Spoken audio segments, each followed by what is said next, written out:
આવનારા સમયમાં જો એઆઈ મોટાભાગની નોકરી ખાઈ જવાનું હોય તો અત્યારે જે વિદ્યાર્થીઓ ભણી રહ્યા છે એમને કેવા પ્રકારના કોર્સીસમાં પ્રવેશ મેળવવો જોઈએ જેથી એની નોકરી સલામત રહે અથવા તો એની પાસે કરવા માટે કામ રહે. આવા પ્રશ્નોથી મારું વોટ્સઅપ ભરાઈ ચૂક્યું છે. ફેસબુક મેસેન્જરમાં, યુટ્યુબમાં ખૂબ બધા વાલીઓ અત્યારે આ પ્રશ્નો પૂછી રહ્યા છે. તો મને એમ થયું કે આના વિશે એક નાનકડો વિડીયો બનાવું તો કદાચ કોઈને આમાંથી બે વાત જાણવા મળે. પહેલી વાત આપણે એ સમજી લઈએ કે આવનારા સમયમાં બે ક્ષેત્રો એવા છે કે જેમાં ક્યારેય મંદી નહીં આવે. તમારે જો કોર્સ કારકિર્દી પસંદ કરવી છે તો તમે પસંદ કરો કાં તો પીપલને લગતા કોર્સ અથવા પ્લેનેટને લગતા કોર્સ. સાદી ભાષામાં માનવને જેને તાત્કાલિક જરૂર પડે છે એવી કોઈ બાબત પકડો. બીજું પૃથ્વીને જેને ખૂબ જરૂર પડવાની છે, જરૂર પડી રહી છે એવી કોઈ બાબત પકડો. ઉદાહરણ તરીકે સ્વાસ્થ્ય, મેડિકલ ફિલ્ડ છે, હેલ્થ કેર છે, આના કોર્સીસ છે એમાં કોઈ દિવસ મંદી આવવાની નથી.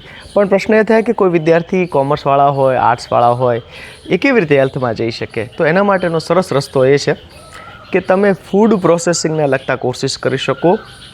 એવા કોર્સીસ કે જેમાં ખાદ્ય ખોરાકને લગતું કંઈક બનાવવાનું આવતું હોય. કેમ? કારણ કે એઆઈ ટેકનોલોજી ઘણું બધું કામ લઈ લેશે, આપણે નવરા બેસીશું પણ નવરા ખાવા તો જોઈશે, જમવા તો જોઈશે.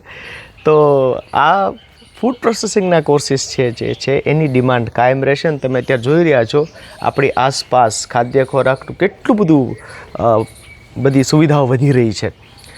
એમાં સેંકડો પ્રકારના કોર્સીસ છે. જરૂરી નથી કે તમે સાયન્સ કરેલું હોય, તમે આર્ટ્સ કોમર્સ કરેલું હોય તો પણ તમે ફૂડ પ્રોસેસિંગના કોર્સ કરી જ શકો છો.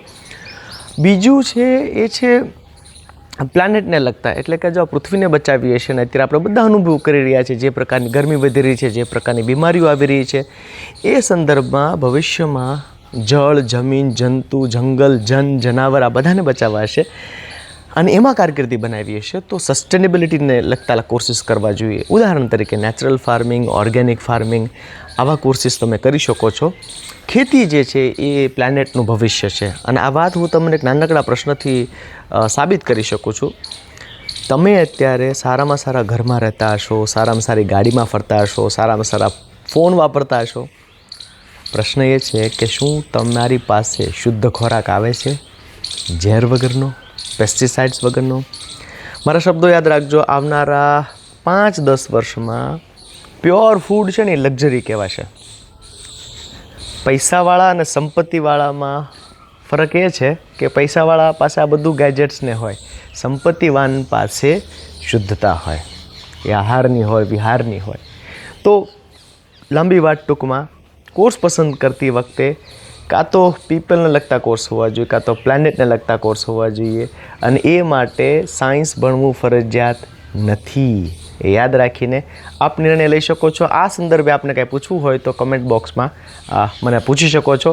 આપણે સંવાદ કરીએ. મારી પાસે બધા જવાબ નહીં પણ હોય, હું કોઈ બીજા મિત્રોને પૂછીશ, વેબસાઇટ જોઈશ, લિંક આપણી સાથે શેર કરીશ. પણ કુલ મળીને ફ્યુચરમાં આપણા સંતાનો કંઈક અર્થસભર કામ કરે એવી આપણા સૌની પ્રાથમિક કોશિશ છે. બાય.